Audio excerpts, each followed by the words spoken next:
EVM की गड़बड़ी ऐसी होती है कि केवल बीजेपी को ही वोट जाता है कोई भी बटन दबाने से। सरकार अगर अच्छा भी काम करती है तो भी उसकी तारीफ नहीं करना, क्यों? है ना। जो ईडी और दूसरे सेंट्रल एजेंसीज हैं जैसे एनआईए है और सीबीआई है, अब वो बिल्कुल रूल ऑफ लॉ के लिए काम नहीं कर रहे हैं। सोनिया गांधी के बारे में कहा कि उनके पास करोड़ों रुपया है, 2G घोटाले का कोई पैसा नहीं आया, कोयला घोटाला का कोई पैसा नहीं आया। जब इन्होंने पीएम केयर की शुरुआत की और उसमें धड़ाधड़ लगभग 20 करोड़ रुपया आ गया। अब जानिए इस बात को, लोग भूल जाते हैं, हिंदुस्तान के लोगों की मेमोरी बहुत कम है। हमने 1500 करोड़ रुपया दिया तो आप भी हमको कुछ देंगे। इन्होंने कुछ भी ऐसा नहीं किया जिसके आधार पर ये वोट मांग सकें। जिसका कोविशील्ड जो है वो इफेक्टिव वैक्सीन थी कि नहीं जिसका पता नहीं है, तो हम उनको कितना एजुकेट करेंगे नाम लेके। हो सकता है कि बीजेपी ने करप्शन से जितने पैसे बनाए कुछ तो इन्होंने ऑफिसर्स बनाए। नमस्कार, जोहार। मसाल न्यूज़ में आप सभी का स्वागत है। दोस्तों, आज मैं जिस सब्जेक्ट पर बात करने जा रहा हूं वो देश के लिए काफ़ी महत्वपूर्ण है। जैसे कि आप लोग जान रहे हैं कि 2024 लोकसभा चुनाव होने जा रहा है और प्रथम चरण का चुनाव भी संपन्न हो चुका है। अभी 6 चरण में और चुनाव होने बाकी हैं। ऐसी स्थिति में हर एक राजनीतिक दल अपने तरह से पूरा दमखम लगा कर प्रयास कर रहा है चुनाव लड़ने का, लेकिन इससे अलग हम कुछ दूसरी बातें करने जा रहे हैं। जो अभी देश में देख रहे हैं हम लोग कि किस तरह से जो है लोकतंत्र पर गहरा आघात किया जा रहा है, चाहे वो ईडी के माध्यम से हो, चाहे चुनाव आयोग के माध्यम से हो। इस संबंध में न्यायपालिका का भी जो भी है रोल जो होना चाहिए वो भी हमें देखने को नहीं मिलता है। हमारे सामने मौजूद हैं अखिलेश श्रीवास्तव जी हैं, जो हाई कोर्ट और सुप्रीम कोर्ट के एडवोकेट हैं। तो कानूनी रूप से हम जानेंगे कि अभी आचार संहिता जब लागू हो चुका है तो ऐसी स्थिति में ईडी द्वारा जो कार्रवाई की जा रही है वह कितना कानून सम्मत है। देखिए, आपका जो पहला सवाल है उसका जवाब थोड़ा मुश्किल है इसलिए कि अगर चुनावी आचार संहिता लागू हो तब क्या क्राइम डिटेक्ट नहीं होगा और अपराध कोई करता है तो उसको हम नहीं रोकेंगे? ये सवाल सबसे पहले, मतलब आम आदमी ऐसे ही सोचेगा कि ईडी हो या पुलिस हो या सीबीआई हो, मतलब जिनका काम है, जो एक लॉ इन्फोर्समेंट एजेंसी हैं, वो क्या करेंगी? वो बैठ जाएंगी इसलिए कि चुनाव की आचार संहिता लागू है, इसलिए अगर कोई अपराध कर रहा है तो छोड़ देंगे। कोई अवैध पैसा मान लीजिए इधर से उधर लेके जा रहा है तो उसको हम छोड़ देंगे। ये नहीं हो सकता है, क्योंकि रूल ऑफ लॉ को मेंटेन करना, चाहे किसी भी परिस्थिति में रूल ऑफ लॉ को मेंटेन करना पड़ेगा, नहीं तो फिर संविधान और कानून की जो व्यवस्था है यहाँ इस देश में ध्वस्त हो जाएगी। लेकिन अब इसका एक कॉन्ट्रास्ट है कि ये जो ईडी वाले कर रहे हैं वो क्या रूल ऑफ लॉ को मेंटेन कर रहे हैं? ये सवाल है आपका मेनली, है ना, कि वो जो कर रहे हैं वो रूल ऑफ लॉ को मेंटेन करने का काम है या रूल ऑफ लॉ को अल्टीमेटली डैमेज करने का काम है। तो एक्चुअली वो रूल ऑफ लॉ से थोड़ा सा इतर है, क्योंकि वो एक पॉलिटिकल मुद्दा है। ईडी वाले जो कर रहे हैं वो तो बिल्कुल टारगेटेड लोगों को कर रहे हैं, इसमें तो कहने की कोई ज़रूरत नहीं है। जिन लोगों से बीजेपी को लगता है कि ये आदमी हमको थोड़ा बहुत नुकसान पहुंचा सकता है, दो तरह की बात है चुनाव में। एक तो कि मान लीजिए कि कोई लीडर है जिसकी एक मास फॉलोइंग है, जैसे अरविंद केजरीवाल है, हेमंत सोरेन है और भी लोग हैं, तो मास फॉलोइंग जिसकी है उसके पक्ष में वोटिंग होगी। तो एक तो बीजेपी को ये प्रॉब्लम लगता है कि ऐसे लोगों को अगर हम मतलब जगह से हटा दें, जिस जगह से वो इन्फ्लुएंस कर सकते हैं वोटर्स, वहाँ से हटा दें तो उनको फ़ायदा होगा। दूसरा एक जो बहुत बड़ा, जो अब लगभग मार्जिन पर आ गया है, मतलब अपनी इस जगह पर आ गया है कि लोग अब एक ठीक कह सकते हैं कि हाँ, ये बात जो है ये बिल्कुल मतलब ऐसी कोई बात नहीं है जिसकी हम कल्पना नहीं कर सकते हैं। मतलब कोई एक वाइल्ड एलिगेशन जैसा नहीं है। वो है ईवीएम का सवाल, कि ईवीएम में अगर चोरी होगी या चोरी करने की कोशिश करेंगे तो ये वहाँ पता चलेगा बूथ पर। बूथ पे अगर विपक्ष कमज़ोर है, विपक्ष के लोग अगर नहीं हैं, तो ईवीएम की चोरी हो जाएगी और आपको नहीं पता चलेगा, आप कुछ कर नहीं पाएंगे। क्योंकि चाहे आप जितना भी कोई भी सिस्टम बना दें, जो क्या नाम है, पर्ची वाली जो बात चल रही है, वीवीपैट मान लीजिए कि आप 100% नहीं भी करते हैं, लेकिन जब आप बटन दबाते हैं तो पता चलता है। सर, कल का जो केरल में जो चुनाव हुआ उसमें तो ये पकड़ा गया एक जगह, एक बूथ में, कि कोई भी बटन दाब रहे हैं तो कमल ही निकल रहा है। उससे पहले चुनाव स्टार्ट होने से पहले जब उसकी टेस्टिंग की जा रही थी तब ये मिला कि चाहे आप कोई भी बटन दबाइए वो भाजपा को चली जा रही थी। तो देखिए इससे अब ये करीब करीब जो भ्रम लोगों में था कि सच में ईवीएम में चोरी होती है कि नहीं होती है, अब ये बहुत हद तक ख़त्म हुआ। अब लोग मानते हैं कि ईवीएम में चोरी ये कर रहे थे भाजपा वाले। उसका कारण ये है कि जब भी पकड़ा गया कोई ईवीएम जो कि मैल फंक्शनिंग कर रहा हो या करता है, जब भी आप कोई बटन दबाते हैं तो बीजेपी को ही क्यों जाता है? किसी मशीन में भी अगर गड़बड़ होता है सर, जब भी होता है गड़बड़ी तो सारा वोट बीजेपी के तरफ ही क्यों जाता है? किसी दूसरे पार्टी की तरफ जा सकता है। अगर गड़बड़ी होने का मतलब क्या है? अगर कोई मैल फंक्शनिंग करेगा तो मैल फंक्शनिंग करने वाले को बीजेपी से क्या लेना देना, उसको कांग्रेस से क्या लेना देना? उसके पास तो ऑप्शंस है कि भाई इसमें 10 प्रत्याशी हैं या 10 पॉलिटिकल पार्टी वाले हैं जो चुनाव लड़ेंगे, तो किसी भी पॉलिटिकल पार्टी के साथ मैल फंक्शनिंग, क्योंकि तो टेक्निकल चीज़ है ना, उसमें तो किसी आदमी का दिमाग नहीं लगा है। लेकिन जब ईवीएम की गड़बड़ी ऐसी होती है कि केवल बीजेपी को ही वोट जाता है कोई भी बटन दबाने से, तब वो ईवीएम की गड़बड़ी नहीं है, तब वो आदमी के दिमाग की गड़बड़ी है जिसने उसको ऐसा बनाया है कि उसने गड़बड़ करके रखा है। तो ये जो अभी का जो इस सवाल पर सर विपक्ष जो आवाज़ उठाती है उसका, तो मैं चुनाव आयोग का जो कमिश्नर हैं, मैंने आयुक्त मुख्य आयुक्त जो है वो तो सीधा नकार दे रहे, कैसा कोई गड़बड़ी ही नहीं है। नहीं, चुनाव आयोग की जो भूमिका है वो पिछले 10 सालों में बहुत ख़राब रही है, इसमें कोई डाउट नहीं। चुनाव आयोग निष्पक्ष नहीं है, ये बिल्कुल साफ साफ कहा जा सकता है कि चुनाव आयोग बिल्कुल निष्पक्ष नहीं है। बहुत सारे इंस्टीट्यूशन जैसे ईडी जब निष्पक्ष नहीं है, मीडिया निष्पक्ष नहीं, कि पूरा का पूरा मीडिया जो है वो रूलिंग पार्टी के पक्ष में चला गया। बहुत आश्चर्य है। देखिए एक बेसिक बात, हम लोग जब पॉलिटिकल एक्टिविस्ट बने, आप भी बने थे बहुत, हम लोग कम उम्र में काफ़ी बने, हम लोगों को ये समझाया गया कि नागरिक का काम है, और हम बल्कि पढ़ाते भी हैं, जब समाजशास्त्र पढ़ाते हैं तो हम पढ़ाते हैं ये बात कि नागरिक का काम क्या है। नागरिक का काम है सरकार की आलोचना करना, सरकार की तारीफ नहीं करना। सरकार अगर अच्छा भी काम करती है तो भी उसकी तारीफ नहीं करना। क्यों? क्योंकि सरकार का काम ही अच्छा करना। उसको तो हम बनाते इसीलिए कि वो अच्छा काम करे, तो अच्छा काम करेगी तो उसके लिए हम उसकी तारीफ क्यों करेंगे? सरकार की आलोचना हम करेंगे अगर वो खराब काम करेगी, और उसकी आलोचना अगर नहीं भी करे खराब काम तो भी हम करते रहेंगे ताकि वो खराब काम ना करे, वो अच्छा काम करे और अच्छा काम करते रहे। क्योंकि हम उसको चुनते हैं इसीलिए, सरकार बनाते हैं इसीलिए कि वो संविधान के अनुसार काम करे, आम लोगों के हित में काम करे, इसीलिए सरकार बनाते हैं। और कोई दूसरी वजह नहीं है सरकार बनाने की। और सरकार बनाने की एक वजह ये है कि भाई हिंदुस्तान में 140 करोड़ लोग हैं, ये खुद का जिसको कहते हैं सेल्फ गवर्नेंस वो नहीं कर सकते हैं। तो हमको एक रिप्रेजेंटेटिव जो व्यवस्था है, एक जो तरीका है, वो हमको ढूंढना पड़ेगा कि भाई 10-20 लाख लोगों में आप एक रिप्रेजेंटेटिव चुन लीजिए, 2 रिप्रेजेंटेटिव चुन लीजिए। इसलिए हमारे पास संसद है, इसलिए विधानसभा है।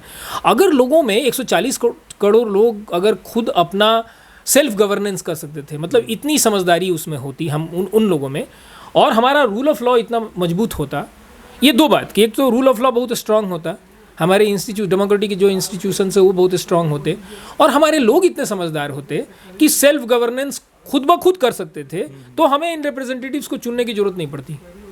और रूल ऑफ लॉ को मेंटेन करना एक बहुत डिफिकल्ट काम हो जाएगा। इसीलिए हमने एक रिप्रेजेंटेटिव जो सिस्टम है, डेमोक्रेटिक सिस्टम, वो हमने चुना है। उसमें हमने 10 लाख लोगों पर, 5 लाख लोगों पर एक रिप्रेजेंटेटिव चुन, और हमारा 3 टायर ऑफ सिस्टम भी है, मतलब डेमोक्रेटिक सिस्टम भी है, संसद है, विधानसभा है और स्थानीय निकाय है, जिसको म्यूनिसिपैलिटी या म्यूनिसिपल कॉर्पोरेशन कहते हैं। तो इसीलिए गवर्नेंस के लिए और रूल ऑफ लॉ को मेंटेन करने के लिए हम 3 तरह की डेमोक्रेटिक सिस्टम को, 3 लेयर में डेमोक्रेटिक सिस्टम को रखे हैं, और तीनों लेयर में हम अपने प्रतिनिधित्व का चुनाव करते हैं। तो आप देखेंगे म्यूनिसिपैलिटी में बहुत कम लोगों के बीच में एक प्रतिनिधि होता है, विधानसभा में उससे ज़्यादा लोगों के बीच में एक प्रतिनिधि होता है, और संसद में और भी ज़्यादा लोगों का एक प्रतिनिधि होता है। तो इस तरीके से हम ये इस सिस्टम को चलाने की कोशिश करते हैं। लेकिन हम फिर आपके पहले सवाल पर आते हैं कि जो ईडी और दूसरे एजेंसी, केंद्र की एजेंसीज, लोकल एजेंसी नहीं है ना, जो ईडी और दूसरे सेंट्रल एजेंसीज हैं जैसे एनआईए है और सीबीआई है, अब वो बिल्कुल रूल ऑफ लॉ के लिए काम नहीं कर रहे हैं। अब वो रूलिंग जो पार्टी है उसकी सरकार कैसे बनी रहे, केवल उसके लिए काम कर रहे हैं। आप हमको बताइए, पिछले 10 साल में हम आपसे एक सवाल पूछते हैं, आपको याद है कि किसी एक ऐसे आदमी की गिरफ्तारी ईडी या एनआईए या सीबीआई ने की जिसका कोई पॉलिटिकल कनेक्शन नहीं था? याद आता है कुछ? अगर ये सवाल सडनली पूछा जाए कि अच्छा 10 साल में बताओ तो ईडी ने किसी किसी एक ऐसे आदमी को गिरफ्तार किया जिसका कोई पॉलिटिकल कनेक्शन नहीं था। अगर सोच भी है तब भी पकड़ा है। आपको याद करना पड़ेगा हमको लगता है ना। उसी तरीके से वही हालत सीबीआई की है, वही हालत एनआईए की है।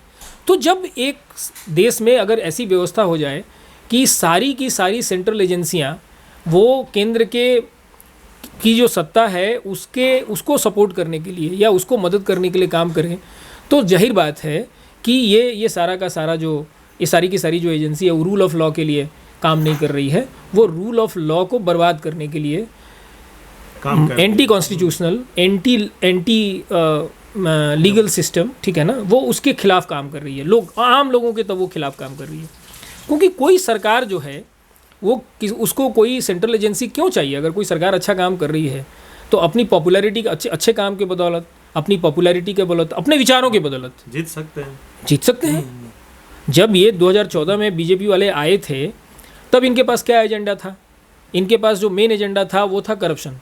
इन्होंने कहा कि कांग्रेस की सरकार करप्शन में यानी कि भ्रष्टाचार में इंडल्ज थी और बहुत बड़े मैसिव लेवल पे भ्रष्टाचार हुआ था या हुआ। ये सारा कोयला घोटाला, ये सारा चीज़ वो लेके आए। और राहुल गांधी के जो ब्रदर इन लॉ हैं उसको काफ़ी एजेंडा बनाया कि उन्होंने ज़मीन की लूट की है, रॉबर्ट वाड्रा है ना, हाँ, रॉबर्ट वाड्रा के बारे में। फिर सोनिया गांधी के बारे में कहा कि उनके पास करोड़ों रुपया है, काला धन का स्विस बैंक में पड़ा हुआ है। राहुल गांधी को नहीं कहा, लेकिन बाकी सारे कांग्रेसियों को उन्होंने इस तरीके से ब्रैकेट किया कि सारे के सारे लोग भ्रष्ट हैं और सबके पैसे जो हैं स्विस बैंक में हैं। 10 साल हो गया, अब ये 10 साल कंप्लीट होने जा रहा है, अब 5 साल के लिए आप आ रहे हैं। 10 साल में आप एक भी वैसे कांग्रेसी को नहीं पकड़ सके जिसका स्विस बैंक में पैसा हो। 2G घोटाले का कोई पैसा नहीं आया, कोयला घोटाले का कोई पैसा नहीं आया। इसका मतलब जो एक इम्प्रेशन बन गया था उस इम्प्रेशन को आपने इस्तेमाल किया। उसमें जो उसका विनोद राय जिन्होंने प्रीजम्पटिव उन्होंने कैग का जो रिपोर्ट दिया था 2G के बारे में, वो प्रीजम्पटिव था। वो माफी भी मांगा बाद में, उन्होंने अपनी गलती मानी। एक प्रीजम्पटिव मतलब एक जिसको कहते हैं एक एस्टीमेट, मतलब उनको लगा कि ऐसा हो सकता है, संभावना है। और जब बाद में बीजेपी आई तो वो संभावना खत्म हो गई, खारिज हो गई।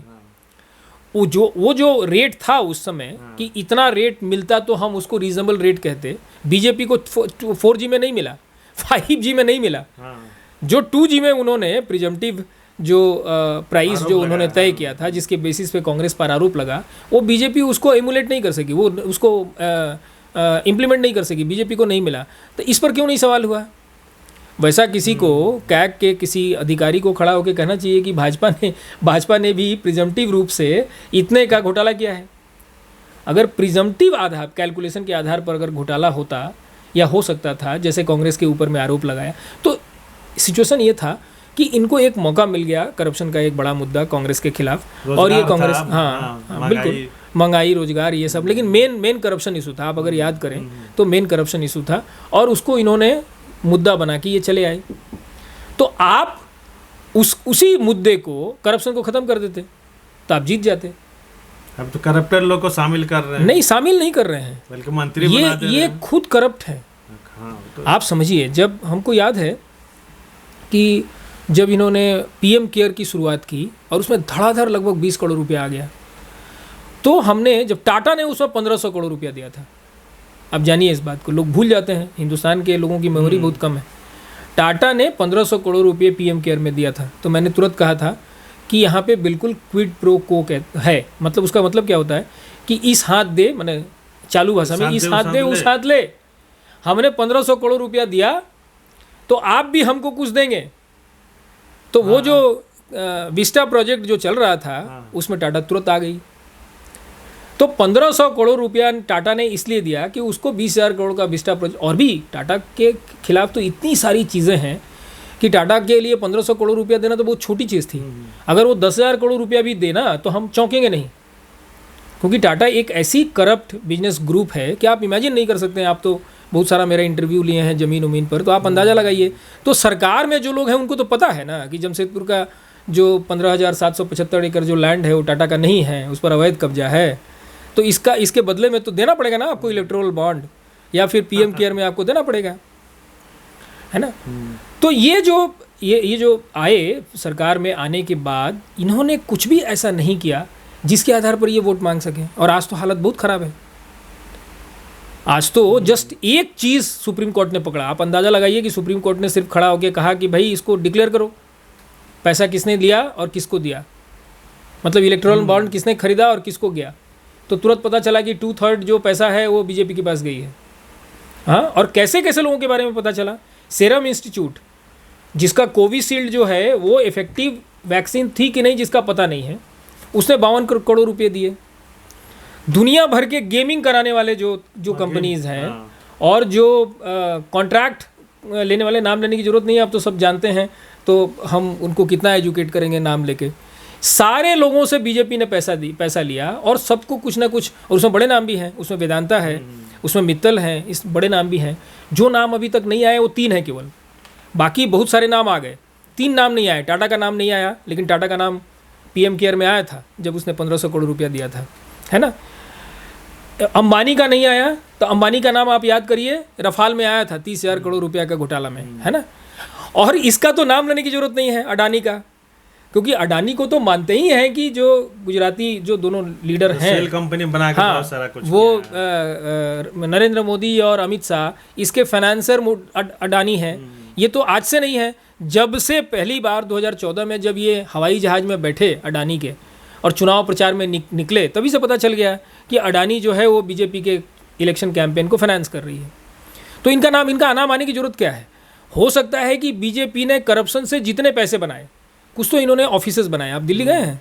दिल्ली में एकदम आमने सामने जो है, तो पता चला है कि पूरे देश में जो भी ऑफिस बना है, जो इनका ऑफिस है ना, जो ऑफिस दिल्ली में आमने सामने में जो 2 ऑफिसेज है ना, वैसी ऑफिस की आप कल्पना नहीं कर सकते हैं। कांग्रेस इतने साल रह के 70 साल में वैसी ऑफिसेज नहीं बना सकी जैसा इन्होंने बनाया।